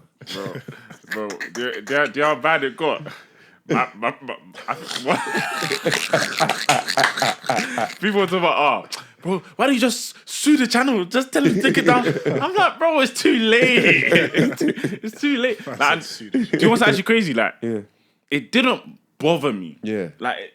In all honesty. You stood on business, but you know, that topic started a viral topic 2 weeks ago. Yeah, we spoke about it. Then I was just like, wait, the same people that was dragging me are saying the same thing. I'm happy you said that because I was like, yo, like, we've been. I was saying the exact same thing. Because remember, even if everyone watched the full thing, we said we agree with you. Yeah. But at the same time, we don't. Yeah. Because like we get like that's what we want to do for our kids. Yeah. You know, but because we knowing how we got here, we're like, nah, this is what. Because if my aunt and uncle and my mum decided, okay, we was all gonna stay in the village, but I was in the village like recently, innit? So went to the funeral, then went to the village, and I was just like, I became even extra grateful because I was like, damn, I could have been like these street kids over here who there's no food, they're struggling. I put like a plate that I haven't finished, and kids have run and grabbed it. So I've gone to like one of the aunties. I was like, all right, is there any more food? Like, it was like, yes, I've gone and got food. I've just given them food and I've given them money and said, oh, this might last for like a week of food, but you know what I mean? Watch after yourselves. And I was just like, this could have been my life. You get what I'm saying? So that made me more grateful and appreciative. So I said, you know what? I owe them because they've done their bit to have me here. But now I owe my children that they've done that for me to be here. So I'm stuck in the middle base that I had to look after them. Then I have to look after them. You get what I'm saying? But the base I'm in is for them not to look after me, but look after their kids. You get what I'm saying? So that's what we're trying to build now. So when you said it, I got what you meant, but at the same time, I was like, it's a bit rough because I can't stand and see my mum be struggling. Like, no matter how much I think, you brought me here, because at the same time, like I said, my dad is gone. He was a real money man. Like, one time I was talking and my dad told me, I was like, how much is the most money you lost? He told me, I said, I haven't seen that money in my life. You get what I'm saying? And he lost that like in 93 when he was doing some business. But I was like, yeah, did you recover? He said, yeah, I did. I was like, so you're up like that? He said, no, I've done well for myself. Cool. So I saw what my mom went through, innit? Trying to look after two sons. My brother's Down syndrome. So how I got here was my uncle that just passed recently that I went to bury. He used to fly his kids either to America 1 year or to UK 1 year. Unfortunately, I ended up here in the UK year. If I was 1 year older, 1 year younger, you'd have been in the US. I would have been in America. I'd have gone to see one of my aunties there. I'd have pulled the same move. So as I've got here on holiday, I've got here on holiday, and I've just literally just said to my aunt, "Yeah, I don't want to go back." She goes, "What do you mean?" I said, "I don't want to go back. I'm not going back to Nigeria." She goes, "Ask my husband." So I've gone and I said, Uncle, I want to go to school here. I don't want to go back. Then he said, all right, phone your mum. None of my cousins have been brave enough to pull a move like that. But the reason why it worked is, again, how I am as a person. I never used to ask for nothing, even as a child. So I never asked for nothing. But the one time I shot my shot, you got it. I got it in it. So when I came in, I was just like, as a kid, I'd already seen how hard things were. And I was just like, if I want to get myself in a better position in life, I need to make this move now. I want to be stuck here forever. So imagine my mum had passed and I didn't been able to make something out of myself and didn't help her sort out like her business and that, and there was nothing to fall back on there. I'd have just been the cousin making the phone calls to my UK cousins. Yeah, cuz I need this, I need that, bugging them. Whereas I just thought, shoot my shot and get out of here. So if I was born a year before, I'd have done the same move. Yeah. Be living in America. You get what I'm saying? It's crazy. Yeah, but Do you find, as a podcaster, you might find it, maybe it's not happening so much these days, but when your friends have you around, the chance of a debate coming up or a conversation that takes, I don't know, 2-3 hours. Yeah, sometimes happens because the podcast is around. So you find conversations are happening. And sometimes some chats are starting in the gym, but I think everyone's kind of learnt when I'm in the gym. Once I'm training, everyone just kind of leaves me alone. Like even people who train in the gym that watch the pod, they will come respectfully in, because I think everyone kind of sees that that's kind of like my own personal time. Yeah. So once my headphones are in, everyone's just like, you just kind of black out. Sometimes people be waving and they be like, you just look like you're just in a trance. So during that period, no one kind of disturbs me. But after, I don't mind talking. But everyone knows, like, I always put on my story, no time for yapping, 60 minutes. So I'm just, people kind of know now when to approach me and have certain combos and when not to. They can kind of feel, my vibe. And I think maybe like 20 minutes ago we spoke about people saying no. Or you said that you were the one that can say no. Yeah. And it always baffles me when people's perspective changes of you when you have the ability to say no. Yeah. I was thinking, I'm exercising my human right, but just by saying no. I get called a prick. See what I'm saying? Yeah, I'm all right with that, though. Yeah, you have to be. I've said it for years. I'm happy being the prick. I'm all right with it. Like, I'm a person who believes that I don't have to be everyone's friend. And I don't care. Like, I know a lot of people like me, but I don't care if everyone don't like me either. Yeah. You know what I'm saying? Yeah, like, I think you were saying that's why you like 50 Cent. Yeah, because it's a mix of both, you know? He's a likable character, but he's a prick. Yeah. No, that's true. But he's a prick to people who deserve it. You know? It's not like he's a prick just for the sake of being a prick. The people he's a prick to, they deserve what they get. Yeah, you know? So it's one of those things there, man. Yeah, I feel like it's a necessary skill, to be honest, because people that don't know how to say no, I don't see how you don't get taken advantage of. I'll give you an example. So one of my cousins, this is like, a month ago, before I left, gave them money, said do this, do that. Like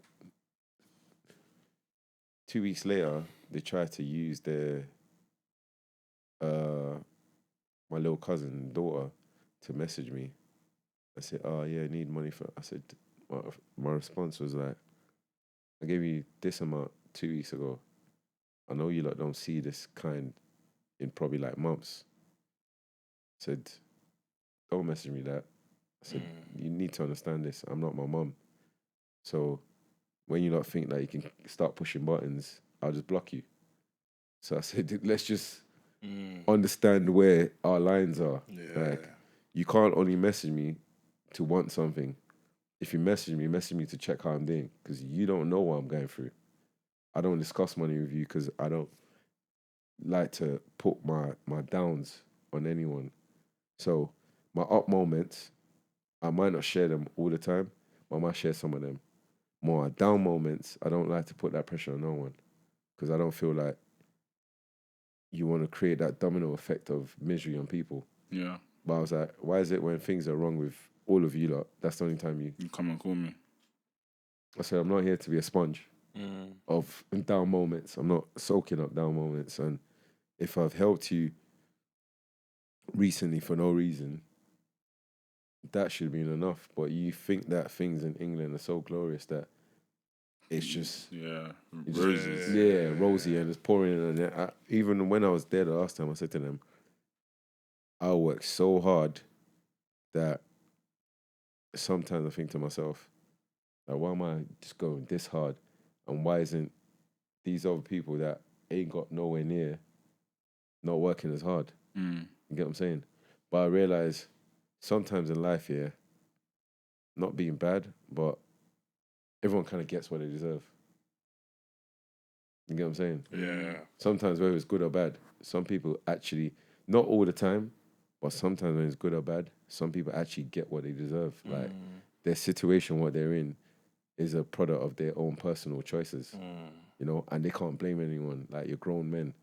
Like maybe when you're in your 20s, sometimes you're like, yeah, but once you start hitting like your 50s, it's like, it's true. bro, life is on the real, like you've gone past the halfway point.